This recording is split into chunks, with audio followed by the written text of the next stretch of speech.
పెళ్ళైనా పండగైనా వేడుక ఏదైనా పట్టు చీరల ప్రత్యేక వేదిక వారాహి సిల్క్స్.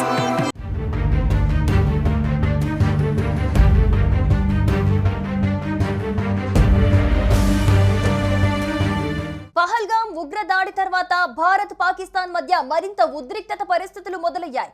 పాక్ సైతం భారత్ పై కవ్వింపు చర్యలకు పాల్పడుతూ ఉండటంతో ఇరు దేశాల మధ్య యుద్ధ మేఘాలు కమ్ముకున్నాయి. దీంతో భారత్ అమ్ముల పొదిలోని మిస్సైళ్లను రంగంలోకి దించింది. ఇప్పటికే సింధు నదీ జలాల ఒప్పందాల రద్దుతో పాక్ కు కోలుకోలేని షాక్ ఇవ్వగా తాజాగా పాక్ పై ఎలాంటి దాడులకైనా సిద్ధంగా ఉన్నామని భారత్ సంకేతాలిస్తోంది.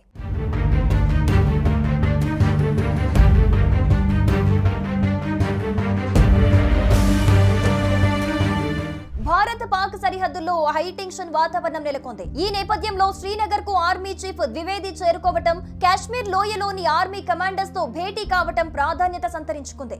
భద్రతా స్థితిగతులపై ఆయన త్రివిధ దళాలతో సమీక్ష నిర్వహించారు. మరోవైపు రఫేల్ సుకోయ్ ఫైటర్ జెట్స్ తో వాయుసేన డ్రిల్స్ నిర్వహించడం ఆసక్తి రేపుతోంది. ఉగ్రవాదులకు కలలో కూడా ఊహించని శిక్ష విధిస్తామన్న మోడీ వ్యాఖ్యల నేపథ్యంలో త్రివిధ దళాలతో ఆర్మీ చీఫ్ భేటీ కావటంతో ఏ క్షణంలోనైనా పాక్ పై సర్జికల్ స్ట్రైక్ 3.0 జరిగే అవకాశాన్ని కొట్టి పారేయలేమని వాదనలు వినిపిస్తున్నాయి.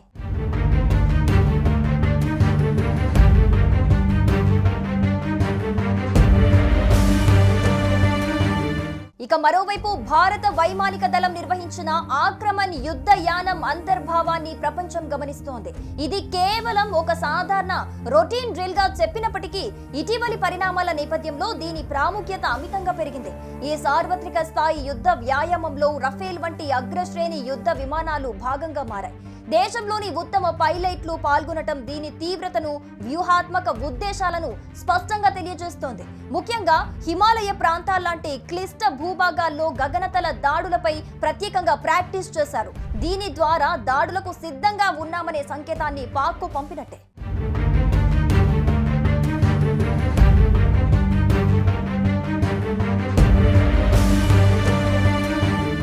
ఈ డ్రిల్లో ఐఏఎఫ్ బలగాలు అనేక వైమానిక బేస్ల నుంచి తరలించి పొడవైన పరిధిలో స్టోరీలు చేపట్టినట్టు తెలుస్తోంది. దీన్ని ఉద్దేశపూర్వకంగా డీప్ స్ట్రైక్ దాడులకు అనుకూలంగా నిర్వహించినట్టుగా నిఘా వర్గాలు భావిస్తున్నాయి. దీంతో పాటు సీనియర్ వైమానిక దళాధికారుల పర్యవేక్షణలో ప్రాక్టీస్ జరిగింది. విమాన దళంతో పాటు భారత నౌకాదళం కూడా అరేబియా సముద్రంలో అలర్ట్ గా ఉంది. ఇప్పటికే ఐఎన్ఎస్ సూరత్ నౌక నుంచి మధ్యస్థాయి ఉపరితల గగన క్షిపణిని విజయవంతంగా ప్రయోగించింది. ఇదే సమయంలో పాకిస్తాన్ కూడా తమ క్షిపణి పరీక్ష కోసం నోటం జారీ చేసింది. ఈ చర్యలన్నింటి మధ్య పాకిస్తాన్ తన వాయుదళ విమానాలను కరాచీ నుంచి ఉత్తరం వైపు అంటే లాహోర్, రావల్పిండికి తరలించడం చూస్తే పాకిస్తాన్ ఆందోళన స్పష్టంగా అర్థమవుతుందంటున్నారు.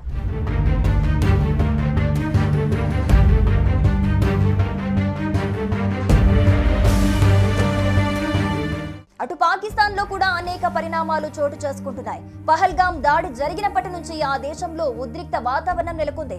అదే సమయంలో మిసైల్ పరీక్షలకు దిగింది పాకిస్తాన్.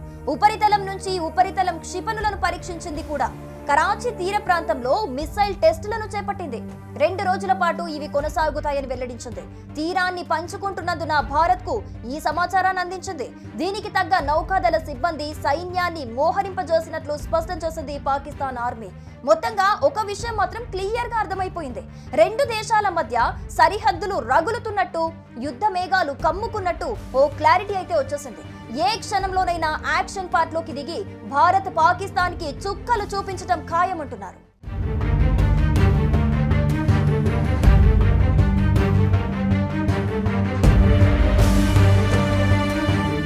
సుమన్ టీవీలో మీ పర్సనల్ అండ్ బిజినెస్ ప్రమోషన్స్ కోసం కింది నెంబర్కి కాంటాక్ట్ చేయండి.